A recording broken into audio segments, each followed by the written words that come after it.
Hey everyone, Andrew here, and just wanted to say, if you're here listening to the show, there's a good chance you're finding the discussions helpful. But regardless of how helpful the discussions may be on the show, or any other content you think is helpful, sometimes it can make all the difference if you have a guide that helps you with what you're doing and how you're taking action. Whether you're uncertain of how to approach your specific challenges, building processes to create more awareness, or just wanting to optimize your current efforts, having a guide that understands your needs can help you find solutions to problems that keep you up at night. Look, I love helpful content and do my best to apply it in ways to help me grow the podcast and my business.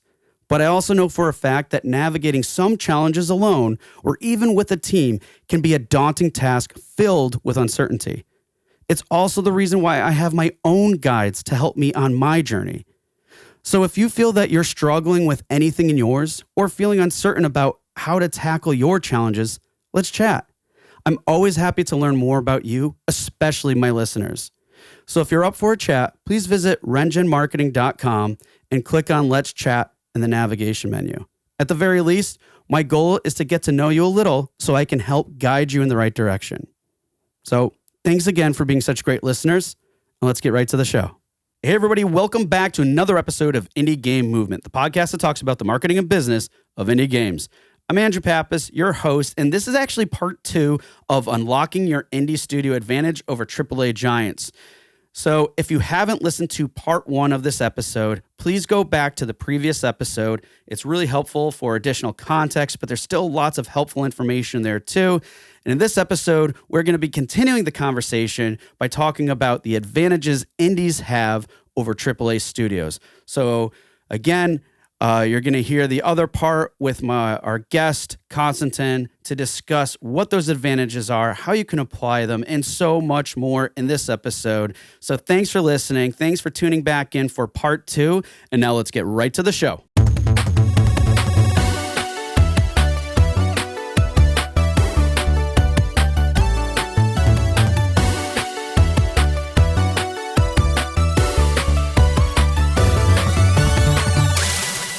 We talked an awful lot about what we can learn from AAAs. And like I said, folks, we knew that there would be a lot to talk about in these subjects. So we're just trying to boil down to the most important ones. But let's now talk about, and kind of like the core here really of this episode is, what are the advantages indies have, over AAA? So, we know that views and perspectives between indie and AAA vary significantly, right? Why do you think indies have a better understanding of things like, let's say, niche markets and able to identify those opportunities better than AAA studios? Yeah, that's a good question. I think, again, even though I said what right now in the last points, what can indies learn from AAA studios, again, I think, indie studios are doing so many great things already. And I think, let's say one aspect why they understand, let's say, niche markets better, or just, react better to such opportunities, are the flat hierarchies, or let's say not such a big flat hierarchies, because there's a much better information flow to the decision makers who can, in the end, make the decision.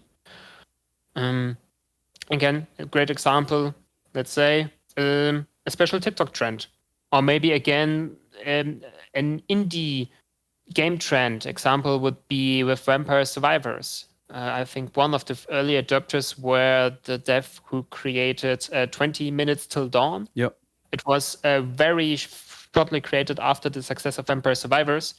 And I mean, again, there are many, many follow-ups coming out right now.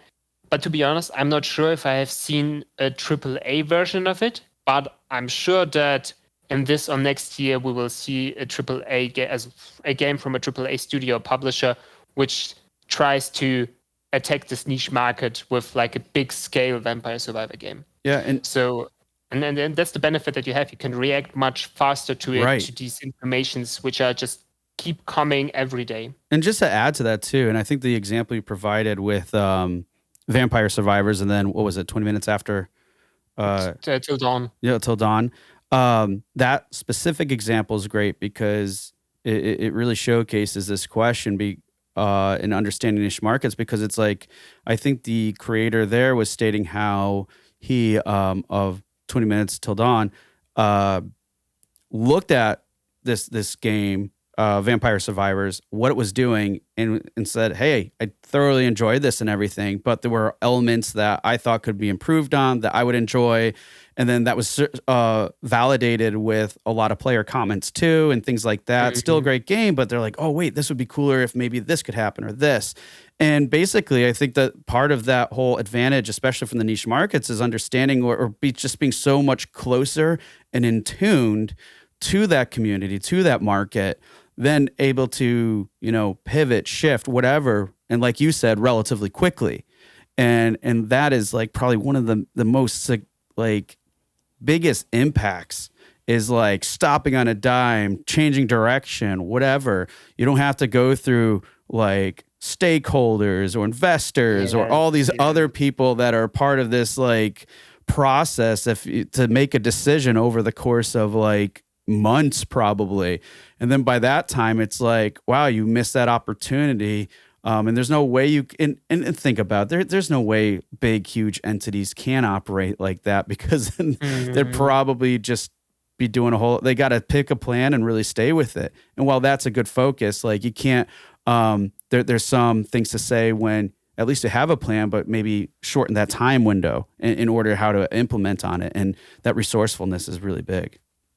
Yeah, and again, I think also another aspect why AAA studios don't realize or engage with such trends and ideas is also because they are much more focused on the promises of the prospects of big numbers. Yeah, they want and need to generate big numbers because that's the way they work currently. And even though it's, let's say, a AAA studio, instead of maybe trying to do small scale games, they try to always get bigger and bigger and bigger. I think one great example where a AAA studio or publisher created more of a AA game is Hi-Fi Rush. Much smaller scale. It's in a Bethesda title, and we know how big these games are. Hi-Fi Rush, very successful, smaller scale, much more focused on what it wants to be, not bloated. I think that's an example. I think a proof that indies are doing the right thing. That sometimes more small scale, faster created projects with a clear vision, with a pinpoint target audience, are oftentimes just performing better with less risk, because you don't invest so many resources compared to a AAA studio. They need the big numbers to have the feeling of security that if they do the investment, they will, get the big numbers, the reach, the revenue, the community player and the players, everything else. Yeah. I love that you discussed risk too, because that's kind of a factor that I think has to be viewed differently from an indie and AAA perspective. Because, I mean, let's face it, if you have this huge, giant war chest backing other things in place from a AAA studio, they can afford to take that risk, let's say, on a bigger title and put those other resources and everything. But on an indie, you don't necessarily. But the advantage there is, everything else we talked about, that ability to be resourceful, flexible, really being adaptable to these things. And the risk is now different. Now, again, and it goes back to our kickoff question, is like, if you're trying to emulate things from a AAA studio and you're not looking at it from how are they structured and everything else, then doing that long-term project is really putting a lot more risk on you, because where you can eliminate a lot of that risk is really what you can pump out for projects. It's not to say to make shovelware, but at least you could, reduce that scope, that timeline. And because being so close and understanding of like these niche markets, there's lots of opportunities there too. And to some of the points you're making as well, when it comes down to why maybe there's could be a very logistical reason why AAA aren't going after these niche topics, because you're like, hey, that difference between AAA and indie in a niche market can make the world of a difference to an indie studio, but it could be a drop in the bucket for, a AAA. Yeah. So there's a lot of things there. Now I've seen cases where some people tried, some studios, or I'm sorry, AAA level or offshoots, sister companies, whatever, try to get into that market because they see there's still opportunity. But if you think about it, it's going to be more of a numbers game because the price point is maybe half or, 3/4 less than what the typical, $60 standard is, right? Yeah. And all these other factors and dynamics come into play. But I mean, think about it. I mean, if you're looking from a growth perspective overall, that resources and opportunity is it's like there's just so much to be had there. And if anything, it's better to chase after that opposed to like doing everything you're trying to do to be like a AAA. Yeah, that's a great benefit to you. And if you realize that, I think it's also very empowering for yourself. So if you're an indie dev, if you're in studio, be proud of that you're not like a slow big tanker, but more of a flexible speedboat. That and leverage that. Don't ignore it. Don't think again. Don't believe in a trend because you think, no, why should I try? Because you're an indie dev, try it, do it. Let's say you have the superpower other big corporations don't have because they can't afford it. Right. In that same vein too, because we talked a little bit about like concepts, game projects, dev cycles, timeframes, whatever. That everything else, that same context that we talked about, how do you think that could also be leveraged from like a marketing perspective in terms of being flexible, resourceful and stuff? How does that apply and where indies have the advantage over AAA? I think very, let's say an applicable example would be in the Steam space. These small events which are popping out right now. Especially if you're an indie dev, when you're part of the communities of fellow developers, fellow marketeers, to be so near like this pulse and to react so fast, you can also react to such marketing opportunities very well. I mean, one common example again would also be, let's say, TikTok trends. The indie devs are very, I think, known for leveraging these faster and better than AAA studios. But also again, let's say coming back to Steam sales, they're popping up and you know someone who knows someone, and then it's much easier to get in there. Let's say you also need deliverables like, okay, we need a trailer or maybe a playable demo because there's a marketing opportunity. As an indie dev, you are very flexible and can change the plan and prioritize the demo to make it faster, to grab this marketing opportunity compared to a AAA studio who has an 1 year or 6 month development plan and they can't afford to change it because they, again, to be honest, I'm not sure why they don't try to be a bit more flexible, but probably they have their reasons why. Maybe this will also change. I mean, again, maybe some of you who are listening are from AAA studios and think, yeah, you know what? And you have enough decision power that you say, okay, you know what? Let's try it. Let's be more indie, and more power to you. I think it's not like a privilege only for indies. We are all game developers, and I think we should all share our knowledge and our trends and learn from each other. Yeah. And also, again, how to leverage this marketing opportunities. And again, coming back to being like this community, collaborating with other devs, creating bundles. Again, I only see big publishers creating bundles from their own game, but I don't see AAA studios creating bundles with other AAA studios. I mean, that would be pretty cool, but they don't do it. But indies are doing it, and that's so great. It's not like so competitive. I don't want to share my audience with you. I don't want to share my community with you. It's in the long run, it's much smarter to share it because, again, if you have an indie game, most of the time, because it's a smaller scale, your players will have time to play both of your games and not only keep playing your small indie game because, You want to play it forever. Okay, great example, Dead Cells. Indie game, you could play it forever, technically, it's a roguelike, but they love to collaborate with other different roguelikes and Metroidvania games, and they're doing such a great job with it. Yeah. Yeah. I think that's really interesting because as you were leading up to it, I'm like, oh, I know exactly what he's going to be saying. But yeah, you don't see that level, collaboration. And it's funny because like if we think about it, you see so many collaborations with like bundles on Steam or wherever for different game packages and stuff.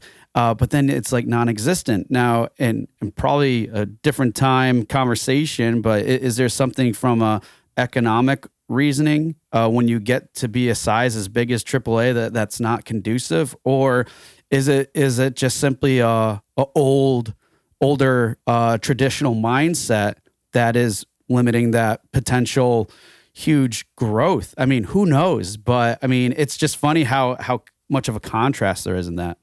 Yeah, I think it's also coming back to this feeling of competition. I have a feeling that in the indie scene, the competition, I mean, it's more of a healthy competition. Of course, there's always, I want to try better maybe than like this indie studio. Haha, I got a bit better than you. But it's never so bitter. But if you look at, let's say, the current fight between Microsoft and Sony with this acquisition happening, they fight for the rights, for the communities, for the players. And I mean, how crazy would it be if really, PlayStation, Microsoft, or maybe even Nintendo would be much more cooperative? I think one great example is with Nintendo Ubisoft with the Mario and Rabbids games. The first one, I mean, the second one was unfortunately not such a big success, but the first one, this was a really great game, also financially speaking. And again, how crazy, how cool is that? Again, I wished, but probably it will never happen. The trend as Animal Crossing and Doom Eternal came out at the same time, and the memes happening and the songs. I mean, there was so much community-generated content. How crazy would it be if they could maybe include a cute, chibi Doom outfit in Animal Crossing, or maybe create a special DLC map in Doom where you're coming into a colorful and cute Animal Crossing world, but then you're just gonna wreak havoc on it. I mean, that would be so crazy and so cool, but they don't do it. And I think maybe because they think too much of a competition. They think, no, we have to be better than them, and not how can we get better together. Yeah, and I mean, there might be bigger picture stuff too, like yes, of course, of course. Brand, like, hey, is this on brand with us and stuff? I mean, yeah, but if you think about it, and then it could be more of a conversation about do they want to collaborate, or is there a plan down the road and hoping that maybe we could just merge and acquire, right? I mean, look at Disney, like Marvel, National Geographic, Star Wars. But it's funny because I would never suspect that would be on brand enough for Disney, but apparently it is, which is really, really interesting. But still, lots of other things to consider at play. But hey, it's curious in terms of why not? And maybe we shouldn't give these ideas to AAA out there. But man, it's again from the level of resourcefulness and flexibility, and we're not talking about it at all. But quick mention, obviously, work-life balance is super something indies are better at. Like just so many great things, opportunities to go out, grab, and still take a few things and learn from AAA as well. All right.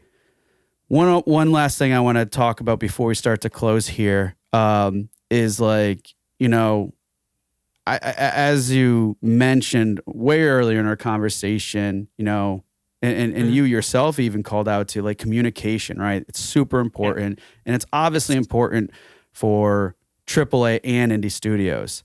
But that communication as a whole can still be super challenging. To do it right, to do it effectively. Yes. So regardless of size and team dynamics, how do you think both indie studios and AAA could foster a more collaborative environment?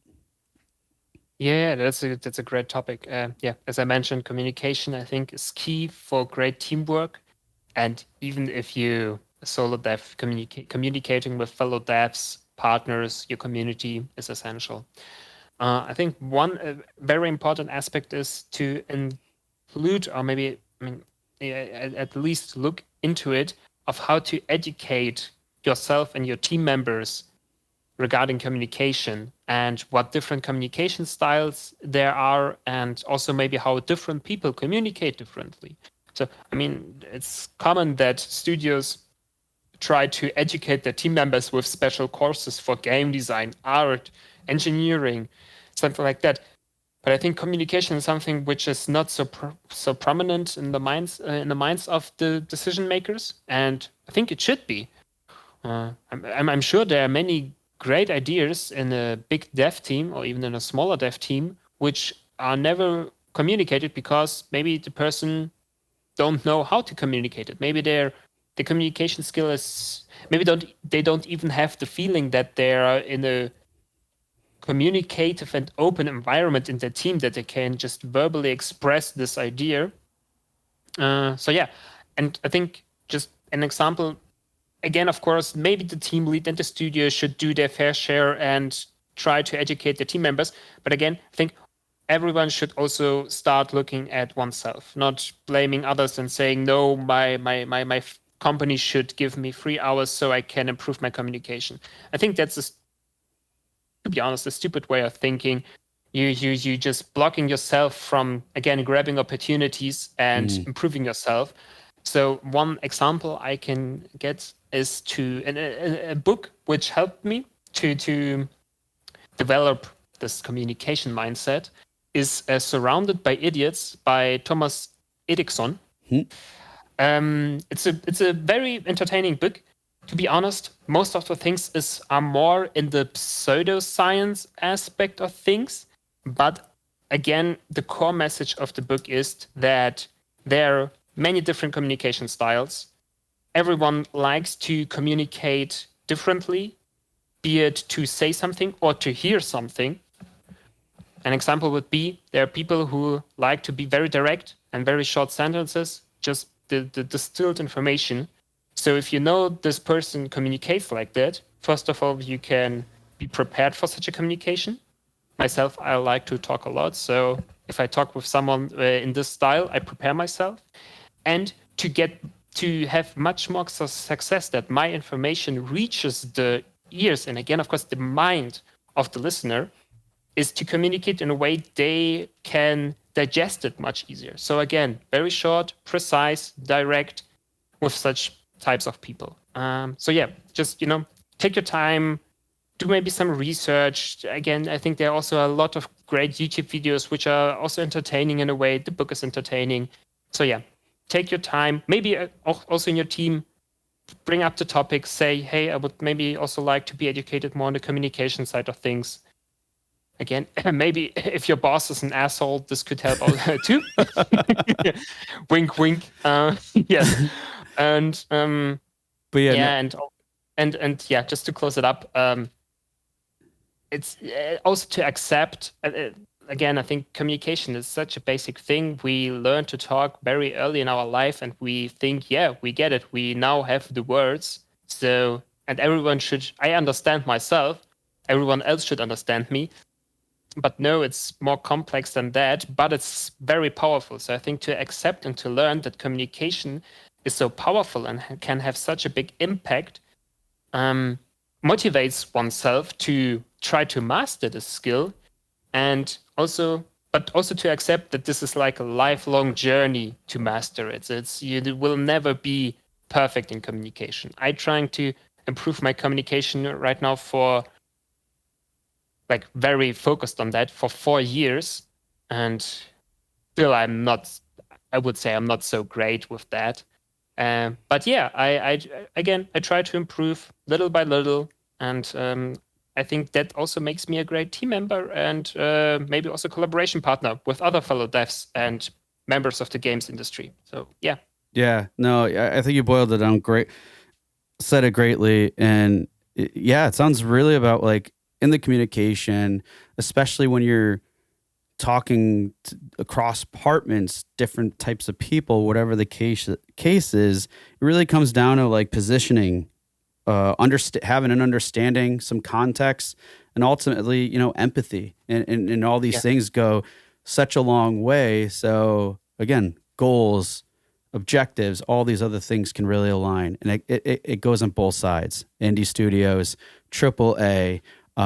We could always use more clear forms of communication, and those are some really great tips and insights on how to go about doing that. So appreciate you sharing.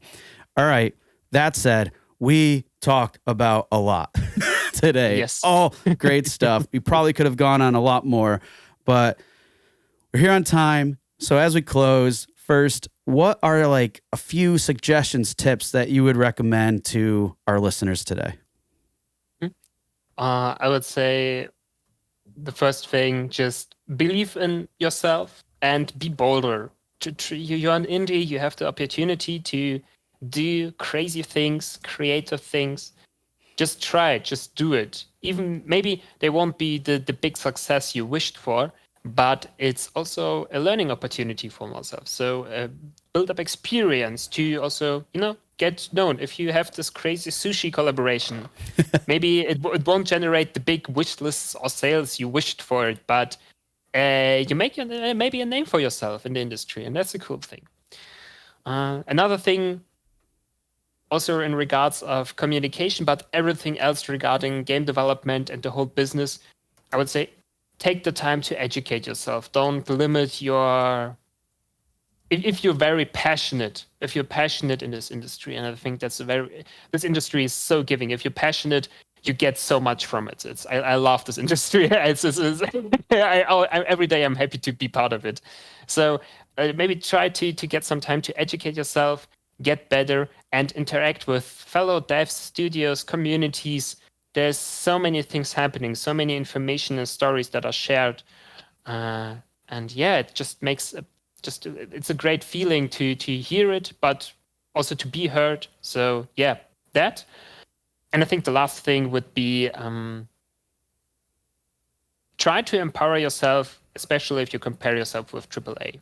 I think it's like maybe like David versus Goliath. The small one was the big one, and you have also Souls-like, and you try to somewhat battle with From Software, but you have a special cool knack that your Dark Souls game has a much cooler grappling hook than Sekiro, a very useful, like it's a core mechanic, and that's the cool thing. That's your your USP and your success story, and try lean into that, learn from their mistakes, but also from their success, and just get a good feeling from it. Don't get down because you're smaller. Because you're smaller doesn't mean that you're less successful or less relevant. Yeah, absolutely not. And I mean, we have seen cases tried and tried again, whether they're unfound gems that have done really well to, titles or studios that have gotten a lot of coverage because of their successes and stuff. I mean, they're all out there, and everything else. There is so much potential. So Yes, can't thank you enough for sharing those tips. And that said, as we close, Konstantin, what are the best ways that people can reach out to you, connect, or find out more about what BXDXO does? Of course, we have a website. So just Google BXDXO. By the way, if you want to talk about a company or you see me, you can also say BDO, like the X are silence. If we meet at an event, I can tell you the story how we got the name. It's a funny one. So yeah, you can always visit our website. But also, by the way, we also have started an indie publisher last year. So nice. maybe if you're interested in, if you have a cool indie project and maybe you need some support regarding publishing, you can visit BXDXO and write us, or the publisher's name is Cobra Teku, like the Cobra, and Teku, it's like Japanese for technique, so TIKKU. I'm sure you will find it. But of course, you can also write me an email. It's my first name, Konstantin.Suvorov, my last name, @bxdxo.com. And also, you can try to find me on LinkedIn. You can always send me an invite. And of course, on Discord, I'm a gamer. So you can write me there. And it's also very simple. It's the first letters of my name, ks.bxdxo. So everything is quite the same regarding the naming. So yeah, I would very happy to hear from you if you maybe have a story to share, if you just want to talk, maybe rant about something, or maybe talk about positive things. I'm always happy to hear, and to discuss, to communicate, to share would be great. Wow. Well, that's such a great opportunity. Thank you for sharing those things. And I can definitely attest to if there's someone, there's lots of people I can reach out to and rely on, but if there's one person I know I can do so confidently with getting some really great insight and everything else, Konstantin is definitely one of those people for sure. So can't thank you enough for extending that humbleness and willingness to connect, and really appreciate all the insight and everything else that you shared with us today on this show. Thanks for having me here. It was a great opportunity, and it was a great thing. Hey everyone, thank you for listening to another episode of Indie Game Movement. I'm Andrew Pappas, your host, and the show's producer is Mustafa Price. Show notes for this episode can be found by visiting rengenmarketing.com, the number episode of the show. Rengen Marketing is a consulting marketing company that helps indie devs with their marketing efforts. Whether you need guidance with your game's marketing strategy or could use a free marketing plan template, then please visit www.rengenmarketing.com and take action. A special thanks to Dakota Saw for Season 2's opening theme and Melissa Gellis for the new logo design. And as always, thanks for being such great listeners, and we'll see you next time on Indie Game Movement.